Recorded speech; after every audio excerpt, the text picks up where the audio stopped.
Sir, ஈநுலை திட்டம், இந்த திட்டத்திற்கான நிறைய எதிர்ப்புகள் கிளம்பி இருக்கு. பல்வேறு காரணங்கள் சொல்லப்படுது. ஒரு கண்ட்ரோல்டு அட்டாமிக் பாம் அப்படிங்கிறது தான் நியூக்ளியர் பிளான்ட். கொஞ்சம் தண்ணி அதில் பட்டாலும் சரி, இல்லை காற்றில் ஈரப்பதம் இருந்தாலும் சரி, இது வெடிச்சிடும். உண்மையிலே இந்த பாஸ்பேட் ரியாக்டருக்கான ஃபியூவலில் வந்து எது பயன்படுத்துவாங்கன்னு பார்த்தீங்கன்னா புளூட்டோனியம் அண்ட் யுரேனியம்.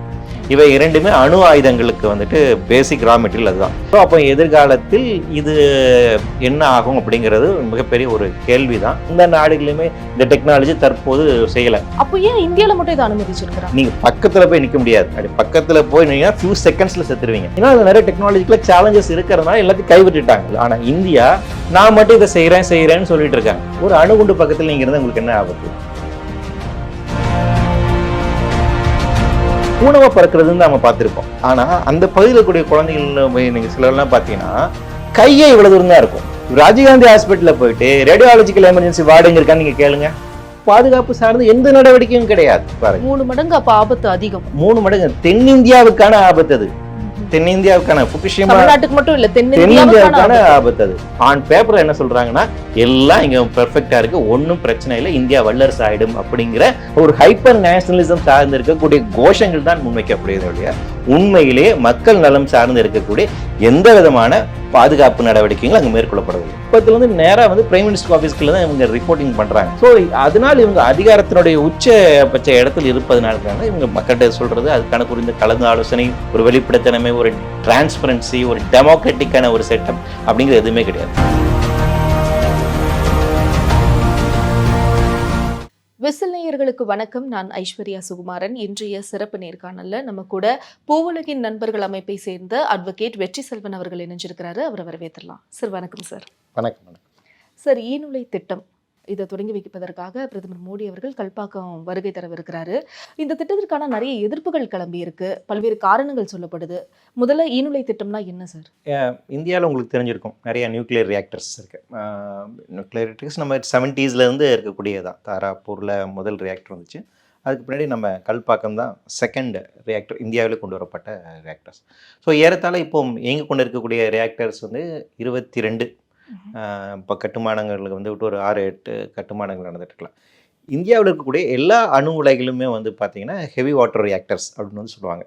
அதாவது என்னென்னா, ஒரு அணு உலையினுடைய இயங்கியல் எப்படி இருக்குன்னா, தெர்மல் பவர் ஸ்டேஷனுக்கும் இதுக்கும் என்ன வித்தியாசம்னா, தெர்மல் பவர் ஸ்டேஷனில் வந்து பார்த்திங்கன்னா அங்கே நிலக்கரியை எரிப்பதன் மூலமாக அதில் கிடைக்கக்கூடிய ஹீட் மூலமாக தண்ணியை சூடாக்கி அதை வந்து உங்களுக்கு டர்பைனில் அனுப்பி அதை சுத்த வச்சு எலக்ட்ரிசிட்டி ப்ரொடியூஸ் பண்ணுறாங்க. இங்கே அணு உலையில் வந்து அந்த மெக்கானிசம் நிலக்கரிக்கு பதிலாக வந்து பார்த்திங்கன்னா உரேனியம் பயன்படுத்துகிறாங்க.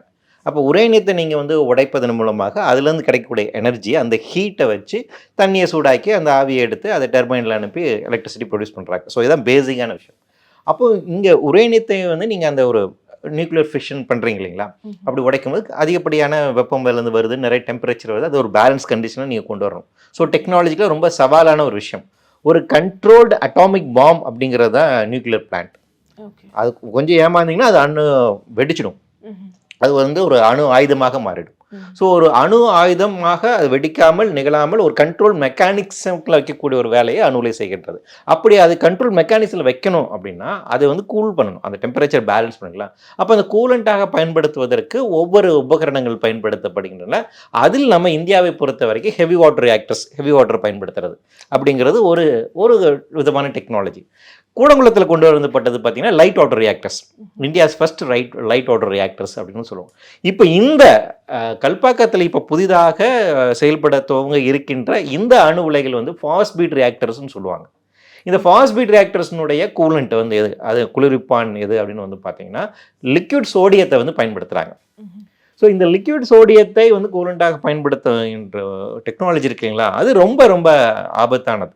ஏன் அப்படின்னா இது எளிதில் தீப்பற்றி கொள்ளக்கூடியது, இந்த லிக்விட் சோடியம் அப்படிங்கிறது. அப்போ இந்த கூலண்ட் வந்து கொஞ்சம் தண்ணி அதில் பட்டாலும் சரி, இல்லை காற்றில் ஈரப்பதம் இருந்தாலும் சரி, இது வெடிச்சிடும், டக்குன்னு ஃபயர் ஆகிடும். ஸோ அந்த அளவுக்கு ஆபத்தாக இருக்கக்கூடிய, ஸோ அந்த வகையில் இது வந்து எல்லா தொழில்நுட்பத்தை விட வேறு விதமான ஒரு தொழில்நுட்பம். அப்போ இந்த இந்தியாஸ் ஃபர்ஸ்ட் ஃபாஸ்ட் பீட் ரியாக்டரை வந்து இப்போ கிரிட்டிகாலிட்டி பண்ணுவதற்கான ஒரு வேலைகள் தான் பண்ணியிருக்காங்க. இந்தியாவில் இந்த திட்டம் அப்படிங்கிறது 80களில் ஆரம்பிக்கப்பட்ட ஒரு திட்டம். 80களில் இதே நம்ம கல்பாக்கத்தில் Indira Gandhi centre for atomic research அப்படின்னு இருக்காங்க. அவங்களுடைய ஆய்வில் தான் அது இருந்துருந்துச்சு. அப்போ அவங்க சின்ன அளவில் 40 மெகாவாட்டுக்காக செஞ்சு சில சோதனைகள்லாம் அடிப்படையில் சேர்ந்து 2003ஆம் ஆண்டு வந்து பார்த்திங்கன்னா இந்த 500 மெகாவாட்டுக்கான ப்ரோட்டோடைப் ஃபாஸ்பேட் ரியாக்டர் கட்டுவதற்கான சுற்றுச்சூழல் அனுமதி வாங்குறாங்க. 2003 அவங்க வந்து வாங்குறாங்க. அதனுடைய கட்டுமானங்கள் வந்து அப்புறம் பின்னாடி ஆரம்பிக்கப்படுகின்றது, சுனாமி பாதிப்புக்கு உள்ளாகின்றது. ஒரிஜினலாக அவங்க ஃபிக்ஸ் பண்ண டார்கெட் வந்து பார்த்திங்கன்னா 2014 கிரிட்டிகாலிட்டி, 2015 கமர்ஷியல் ஆப்ரேஷன் வந்துடணும். இந்த கிரிட்டிகாலிட்டி அப்படின்னு நான் சொல்கிறேன் இல்லைங்களா, கிரிட்டிகாலிட்டி என்னென்னா உண்மையிலே இந்த ஃபாஸ்பேட் ரியாக்டருக்கான ஃபியூவலில் வந்து எது பயன்படுத்துவாங்கன்னு வந்து பார்த்தீங்கன்னா புளுட்டோனியம் அண்ட் யுரேனியம். இவை இரண்டுமே அணு ஆயுதங்களுக்கு வந்துட்டு பேசிக் ரா மெட்டீரியல். அதுதான் நீங்கள் கேள்விப்பட்டிருப்பீங்க, ஹிரோஷிமா நாகசாகியில் வந்து அந்த என்ரிச்ட் உரேனியத்தை வந்து பயன்படுத்தினாங்க. புளுட்டோனியமும் இது ரெண்டும் சேர்ந்து ரியாக்ட் பண்ண ஒரு அணுகுண்டு எப்படி பாதிப்பை உண்டாக்குன்னு உங்களுக்கு தெரியும். இப்போ இந்த ஃபியூல்ஸை பேஸ் பண்ணி தான் இந்த ஃபாஸ்பேட் ரியாக்டர் வந்து கட்டிகிட்டு இருக்காங்க. அங்கே எவ்வளோ ஃபியூல் வச்சுருக்காங்க அப்படின்னு வந்து பார்த்தீங்கன்னா 4500 கிலோ இப்போ கல்பாக்கத்தில் இருக்கு. இப்போ அந்த ஃபாஸ்பேட் ரியாக்டரில் மட்டும் 4500 கிலோ, கிட்டத்தட்ட 450 டன் அளவிலான உரேனியம் ப்ளஸ் புளுட்டோனியம். இது 8 மாதத்துக்கான இருக்கக்கூடிய அவங்களுக்கு தேவையாக அதை வச்சுருக்காங்க. அந்த ஃபியூல் ராடுன்னு சொல்லுவாங்க, அதில் இப்போ வந்து வைத்திருக்கிறார்கள். இப்போ இதை வந்து அவங்க என்ன பண்ணுவாங்கன்னா அதை அதனுடைய ஃபியூஷன் ஆக்டிவிட்டீஸை வந்து இது பண்ணுவாங்க. அது மூலமாக அது கிரிட்டிகாலிட்டி அடையதான் ஒரு கண்ட்ரோல்டு அதனுடைய அந்த அட்டாமிக் ஃபியூஷன் ஆக்டிவிட்டியை வந்து அவங்க இது இன்டியூஸ் பண்ணுவாங்க. அதை கண்ட்ரோல் மெக்கானிசத்தில் வச்சு அதன் மூலமாக எனர்ஜி ப்ரொடியூஸ் பண்ண முடியுதா அப்படின்னு பார்ப்பாங்க. ஸோ அந்த கிரிட்டிகாலிட்டிக்கான ஒரு சோதனை ஓட்டத்தை தான் இப்போது பிரதமர் வந்து பார்த்து சென்றிருக்கிறார்.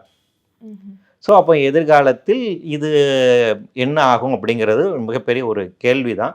ஏன் அப்படின்னா இந்த டெக்னாலஜியை பொறுத்த வரைக்கும் நீங்கள் கேட்டிங்களே, இந்த டெக்னாலஜி பொறுத்து உலகத்தில் வேறு எந்த நாடுகளுமே இந்த டெக்னாலஜி தற்போது செய்யலை. ஆமாம் சார், இப்போ அமெரிக்கா, ஜப்பான் போன்ற நாடுகளும் இது வந்து கைவிடப்பட்ட டெக்னாலஜி. அப்போ ஏன் இந்தியாவில் மட்டும் இதை அனுமதிச்சிருக்கிறாங்க? அதான் தெரியல. இந்தியாவில் என்ன சொல்கிறாங்கன்னா வந்து க்ளோஸ்டு நியூக்ளியர் ஃபியூயல் சைக்கிள் அப்படின்னு ஒன்று சொல்கிறாங்க. அதாவது என்னென்னா நம்மளோட லைட் வாட்டர், ஹெவி வாட்டர் ரியாக்டர்ஸ்லேருந்து வரக்கூடிய அணுக்கழிவுகள் இருக்கு இல்லைங்களா. இப்போ இந்த அணுக்கழிவுகளை பொறுத்த வரைக்கும் அது ரீப்ராசஸ் பண்ணுறதற்கோ அதை மேலாண்மை செய்வதற்கோ திட்டம் கிடையாது.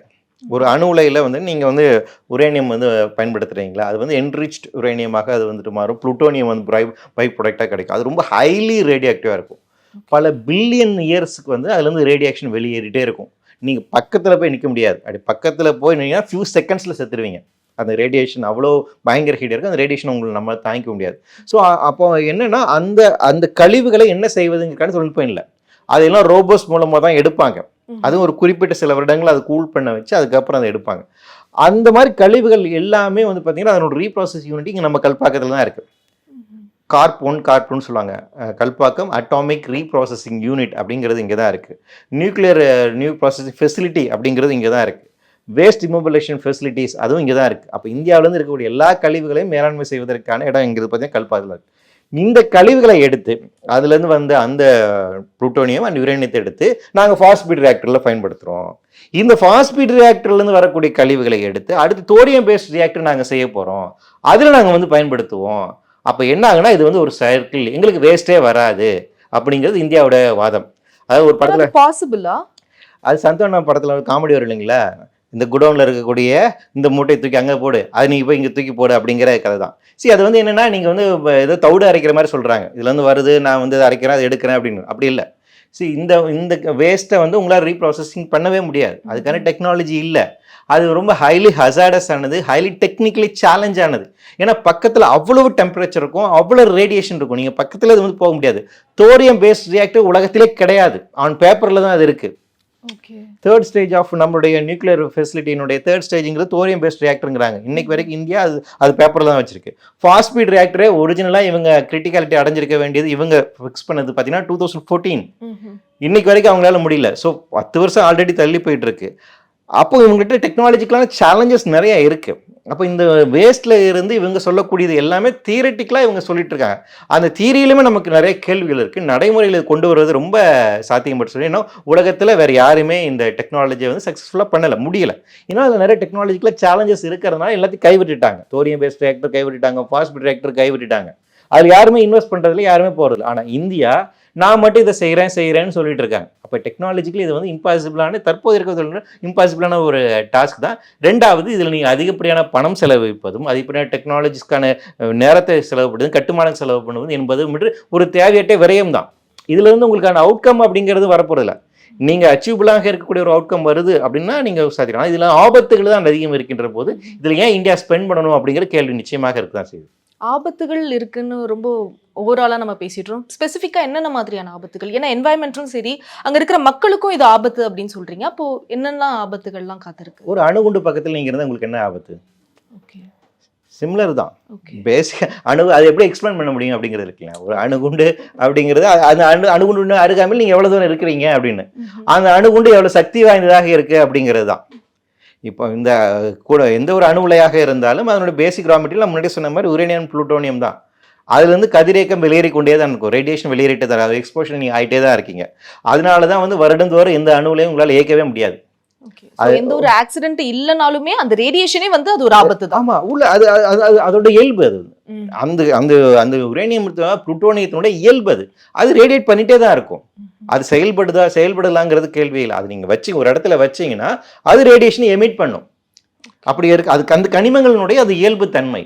அந்த ரேடியேஷனுங்கிறது வந்து செவுத்தின் மூலமாகவோ இல்லை மரத்தின் மூலமாக பாறைகள் மூலமாக தடுக்க முடியாது. எல்லாத்தையும் ஊருடைய வரும். அது அதுக்குள்ள போகும்போது வரும். நீங்க எக்ஸ்ரே எடுக்கிறாங்க இல்லையா, அது என்னது?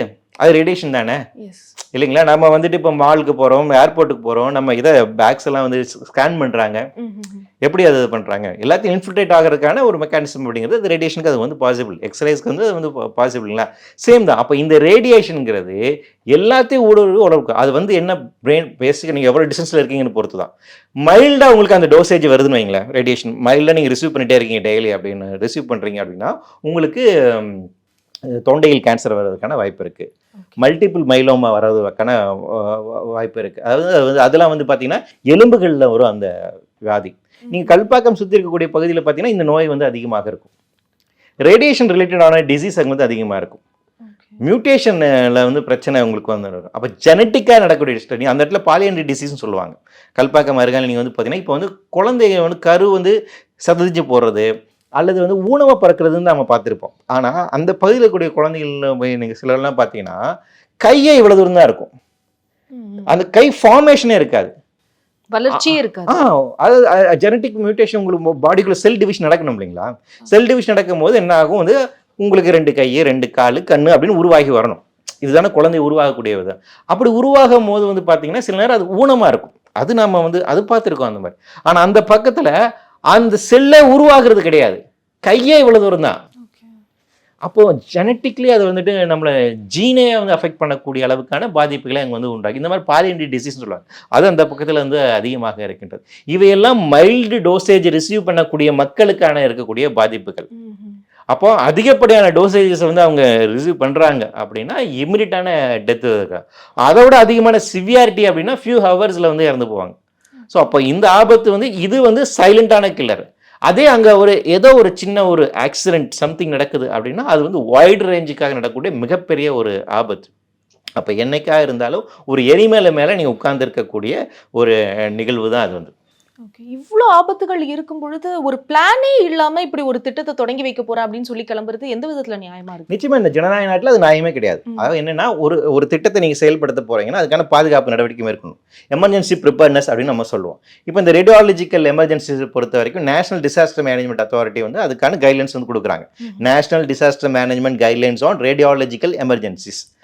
அதில் ரொம்ப சிலது அதில் ஒரு போர்ஷன் மட்டும் எடுத்து நாங்கள் ஒரு சில வருடங்களுக்கு முன்பாக ஒரு வழக்கு பதிச்சிட்டோம். மெடிக்கல் ப்ரிப்பேர்னஸ் அப்படின்னு ஒரு சாப்டர் அதில் வந்து இருக்குது. அதாவது அணு உலை விபத்து நேர்ந்தால் மக்களை பாதுகாப்பாக நீங்கள் வெளியேற்றி அவர்களுக்கான மருத்துவ சிகிச்சை கொடுக்க வேண்டும், இதற்கான ஏற்பாடு இருக்கணும் அப்படிங்களா? நியாயமான கோரிக்கை தானே. அப்போ என்னன்னு பார்த்தீங்கன்னா ஃபர்ஸ்ட் இதுக்கான நோட்டிஃபைடு ஒரு ஹாஸ்பிட்டல் வேணும். கல்பாக்கத்தை சுற்றி ஒரு நோட்டிஃபைடு ஹாஸ்பிட்டலே கிடையாது. திருக்கல்குன்றம் பக்கத்தில் இருக்கு. அங்கே பார்த்தீங்கன்னா ஒரு பிரைமரி டிஸ்ட்ரிக்ட் லெவல் தான் இருக்க ஒழிய நோட்டிஃபைடு ரேடியாலஜிக்கல் எமர்ஜென்சிஸை பார்க்கறதுக்கான நோட்டிஃபைடு ஹாஸ்பிட்டல் பக்கத்திலே கிடையாது. தமிழ்நாட்டில் ஒரே ஒரு ஹாஸ்பிட்டல் தான் நோட்டிஃபை பண்ணியிருக்காங்க. எதுனா நம்ம ராஜீவ்காந்தி கவர்மெண்ட் ஹாஸ்பிட்டல் தான். கல்பாக்கத்து ஒரு ஆபத்து இருந்தால் அங்கே இருக்கக்கூடிய மக்களை நீங்கள் லோக்கல் எம்டிசி பஸ்ஸில் ஏற்றி, ஏன்னா அந்த மக்களை வந்து வெளியேற்றுவதற்கான பஸ்ஸஸ்மே அவங்ககிட்ட கிடையாது. அது நமக்கு கேஸ் ஃபைல் பண்ணும்போது அவங்க அந்த எமர்ஜென்சி ப்ரிப்பேர்னஸ் பிளான் அவங்க என்ன சொன்னாங்கன்னா 600 எம்டிசி பஸ் இருக்குது, அந்த எம்டிசி டிரைவர் இருக்காங்க, இங்கே ஒரு ஆபத்து நேர்ந்தால் இவங்களை நாங்கள் அங்கே அனுப்பி மக்களெல்லாம் அதில் ஏற்றி நாங்கள் எங்கே நேராக சென்னைக்கு கொண்டு வந்து ராஜீவ்காந்தி ஹாஸ்பிட்டலுக்கு கொண்டு போயிட்டு அவங்களுக்கு ஃபெசிலிட்டிஸ் கொடுப்போம். இதுதான் நம்மளுடைய எமர்ஜென்சி ப்ரிப்பேர்னஸ். ராஜீவ்காந்தி ஹாஸ்பிட்டலில் போயிட்டு ரேடியாலஜிக்கல் எமர்ஜென்சி வார்டு எங்கே இருக்கான்னு நீங்கள் கேளுங்க, அப்படி ஒரு வார்டு எங்கே கிடையாது. பட் அது நோட்டிஃபைடு தான். ஓகே, கவர்மெண்ட் ஜியோ போடுறது, ஜியோ காப்பி எங்கிட்ட இருக்கு, இது கோர்ட்ல அவங்க ப்ரொடியூஸ் பண்ண டாக்குமெண்ட் தான் notified government hospital for radiological emergency. ஒரு ரேடியாலஜிக்கல் எமர்ஜென்சி வார்டுன்னு ஃபர்ஸ்ட் என்ன இருக்கும், டீகண்டாமினேஷன் ரூம் இருக்கணும். ஒரு ரேடியாலஜிக்கு எக்ஸ்போஸ் ஆகி வராருன்னா அவர் அந்த ரேடியோ ஆக்டிவ் வந்து டீஆக்டிவ் இது பண்ணுவீங்களா, அப்போ என்ன பண்ணணும்னா கம்ப்ளீட்டாக அவர் வந்து வாஷ் பண்ணி அது துணியெல்லாம் நீங்கள் செக்ரிகேட் பண்ணி அந்த டீகண்டாமினேஷனுக்கான ரூம் இருக்குல்ல அது எங்கே இருக்கா, அப்படி ஒரு டிபார்ட்மெண்ட்டே அங்கே வந்து ஃபஸ்ட்டு கிடையாது. அதுக்கப்புறம் போர் நேரோ எக்ஸாம் பண்ணுறதுக்கான லேப் ஃபெசிலிட்டி வேணும், தனியாக நிறைய ஃபெசிலிட்டி வேணும், அவங்களுக்கான அந்த ட்ரெஸ்ஸிங் இருக்கணும், ப்ரொடெக்டிவ் கீர்ஸ் வேணும், இதெல்லாம் இருக்கணும். இது எதுவுமே அங்கே கிடையாது. அப்போ நம்மளுடைய என்ன பாதுகாப்பு சார்ந்து இருக்கக்கூடிய நடவடிக்கைங்கிறதா இருக்குது. சரி, அட்லீஸ்ட் அந்த மக்களுக்காச்சும் சொல்கிறீங்களா, பீரியாடிக்கில் அவங்களுக்கு மார்க் ட்ரில் கொடுக்கணும் இல்லைங்களா? இப்போ நம்ம இங்கே வந்து இப்போ ஒன்றும் இல்லை, அந்த நார்த் சென்னையில் அம்மன் கேஸ் லீக் ஆச்சு, உள்ளே இருக்கக்கூடிய ஆஃபீஸர்ஸ் யாருமே மக்களை இன்ஃபார்ம் பண்ணவே இல்லை, இந்த மாதிரி ஆபத்து இருந்துச்சு நீங்களாம் போங்கன்னு சொல்லவே இல்லை. இவங்க தான் லீக் ஏற்படுதுன்னு பார்த்து அவங்களுக்கு சொன்னாங்க. ஓகே, அப்போ உள்ள வந்து இன்னும் சொல்ல போனால் என்ஜிடியில் அந்த கேஸ் ஃபைல் பண்ணுங்க, ரிப்போர்ட்டில் சொல்கிறாங்க அங்கே அலாரம் வேலை செய்யலை, 18 அலாரம் வேலை செய்யலை. அலார்மிங் சிஸ்டம் வச்சிருக்கிறாங்க, எதுவுமே அங்கே டிடெக்ட் பண்ணல, இந்த கேஸ் அது டிடெக்ட் பண்ணல. சாதாரண ஒரு அமோனியா கேஸை வந்து டிடெக்ட் பண்ண முடியாத அளவுக்கான இருக்கக்கூடிய டெக்னாலஜி தான் நம்மகிட்ட இருக்குது. அது வந்து ஃபெர்டிலைசர் தயாரிக்கக்கூடிய கம்பெனி, ஒரு ரெட் கேட்டகரி இண்டஸ்ட்ரி, அதோட நிலைமை அதுதான். அவங்க மக்களுக்கு மார்க்டில் கொடுக்கல.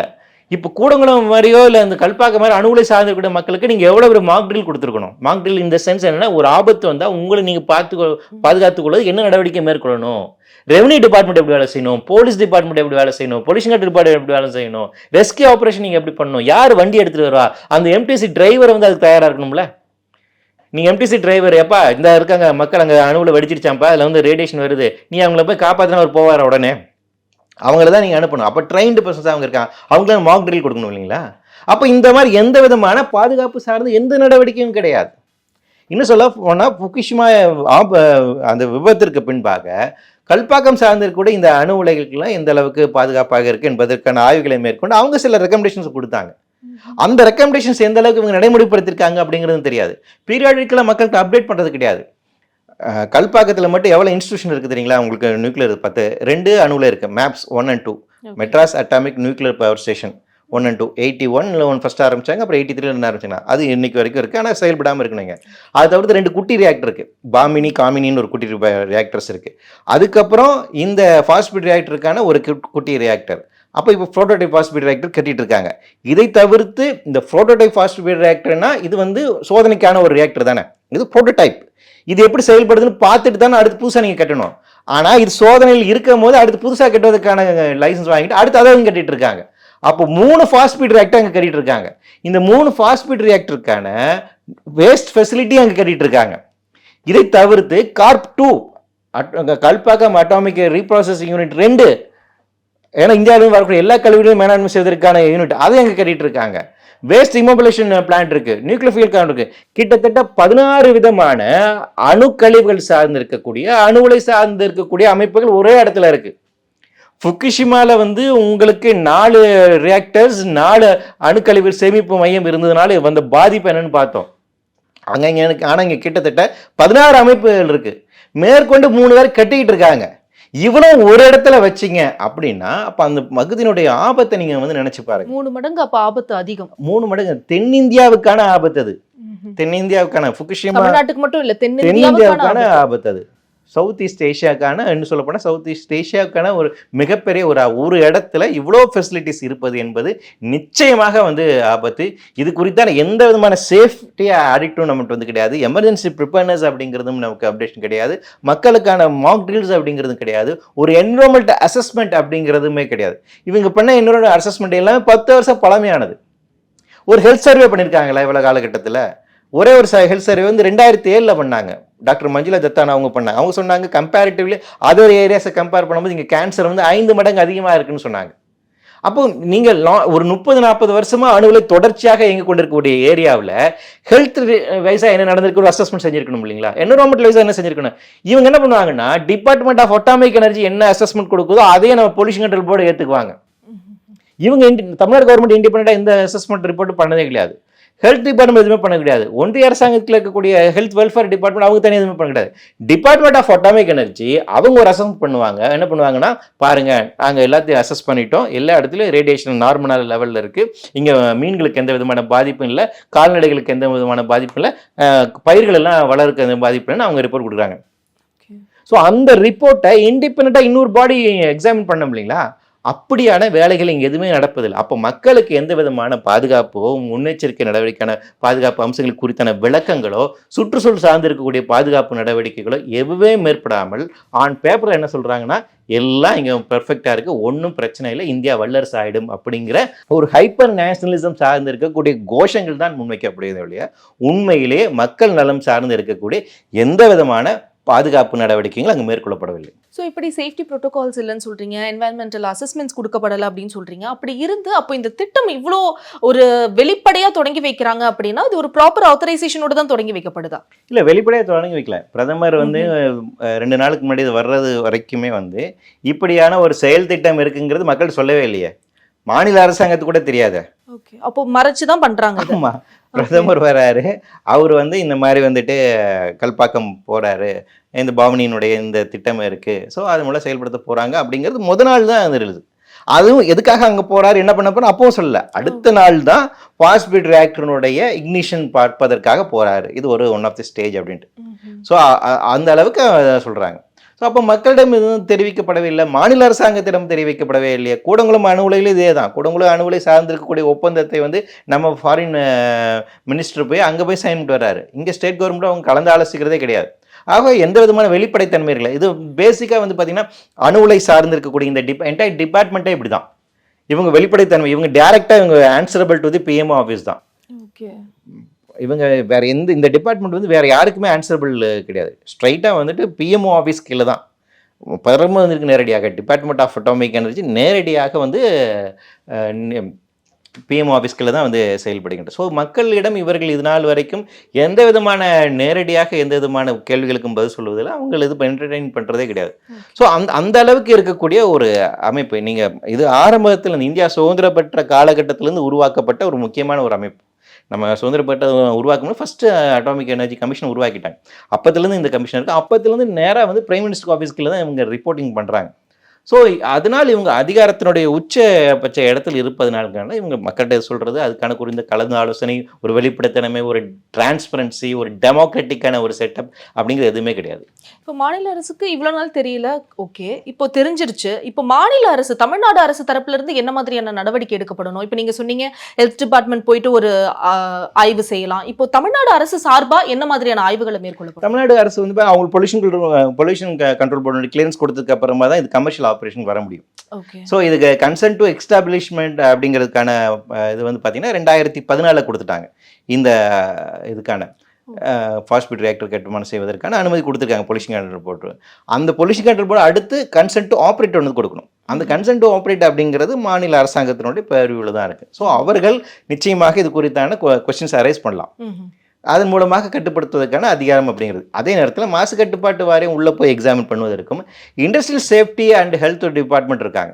அவங்க போய் அந்த சேஃப்டி என்ஷூர் பண்ணுவதற்கு போய் பார்ப்பதற்கான ரைட்ஸுமே அவங்களுக்கு இருக்குது. ஸோ அது மூலமாக அவங்க இது பண்ணலாம், கொஸ்டின்ஸ் ரைஸ் பண்ணலாம். பட் அதை தாண்டி அதை ஸ்டாப் பண்ணுறதுக்கான ரைட்ஸ் இருக்கு, நிறுத்தி வைப்பதற்கான அதிகாரமும் இருக்குது. பொல்யூஷன் கண்ட்ரோல் போர்டுக்கு அந்த பவர்ஸ் இருக்குது. பொல்யூஷன் கண்ட்ரோல் போர்டு ஃப்ரீல் பண்ணலாம்.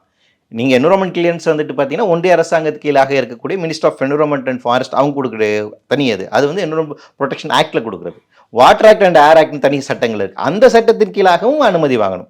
அந்த சட்டத்தை நடைமுறைப்படுத்த வேண்டிய அதிகாரம் மாநில அரசாங்கத்தின் தான் இருக்குது. அப்போ அந்த சட்டத்தின் கீழாக மாநில அரசாங்கம் ஒரு முடிவு கரலாம். இந்த திட்டம் என்பது சுற்றுச்சூழலுக்கு ஆபத்தானதாக இருக்கும், எனவே நாங்கள் அனுமதி கொடுக்க முடியாது அப்படின்னு அந்த ஒரு ஸ்டாண்டுக்குலாம் அந்த பவர் ஸ்டேட் கவர்மெண்ட்டுக்கு இருக்குது. இந்த ஸ்டாண்ட் எடுப்பாங்களா ஸ்டேட் கவர்மெண்ட்? எடுக்க வேண்டும் அப்படிங்கிறது நம்முடைய கோரிக்கை. அதை நம்ம தொடர்ச்சியாக வைத்துக் கொண்டு இருக்கிறோம். நம்ம பொல்யூஷன் கண்ட்ரோல் போட்டு அந்த கோரிக்கை தான் நம்ம வைத்துக் கொண்டு இருக்கிறோம். அதற்காக ஒரு மக்கள் இயக்கத்தையும் உருவாக்கி கொண்டு இருக்கிறோம். மக்கள் இயக்கம் அதான் செஞ்சுட்டு இருக்காங்க. நிறைய எதிர்க்கட்சிகள் எல்லாமே இப்போ குரல் கொடுத்துருக்காங்க. அந்த அந்த கோரிக்கையை தான் வைத்து கொண்டிருக்கிறாங்க. ஸோ இதற்காக மாநில அரசாங்கம் செவிசாய்க்கணும் அப்படிங்கிறது எங்களுடைய எதிர்பார்ப்பு. ரெஸ்பான்ஸ் எப்படி இருக்கு சார்? இப்போ நீங்க கோரிக்கை வச்சுட்டீங்க, நிறைய பேர் வந்து எதிர்ப்புகள் தெரிவிச்சிட்டு வராங்க தான். ரெஸ்பான்ஸ் எந்த அளவுக்கு இருக்கு?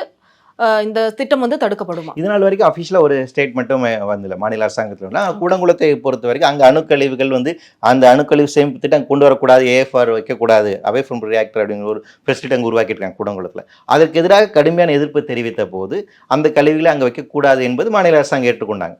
ஒன்றிய அரசாங்கத்துக்கு அவங்க லெட்டர் எழுதுனாங்க, சிஎம் லெட்டர் எழுதினாரு, டிஆர் பாலு லெட்டர் எழுதினாரு. ஸோ இந்த அணுக்கழிவுகளை நீங்கள் வைக்கக்கூடாது, வேறு இடத்துக்கு எடுத்துகிட்டு போங்க, அது ரஷ்யாவுக்கு திருப்பி அனுப்பிவிடுங்க அப்படிங்கிற கோரிக்கை தான் அவங்க வச்சாங்க. ஸோ அந்த ரெஸ்பான்ஸை வந்து அங்கே வந்துச்சு. ஸோ அந்த மாதிரி சிமிலர் கைண்ட் ஆஃப் ரெஸ்பான்ஸ் நாங்கள் இங்கேயும் எதிர்பார்க்குறோம். அதற்கான கோரிக்கைகள் தொடர்ச்சியாக நாங்கள் வைப்போம். கண்டிப்பா அந்த திட்டம் கைவிடப்படணும் அப்படின்னு சொல்லி கோரிக்கைகளை வச்சிருக்கீங்க. கண்டிப்பா கைவிடப்படும்னு எதிர்பார்த்து இந்த நேர்காணலை முடிச்சுக்கலாம் சார். உங்க நேரத்திற்கு நன்றி.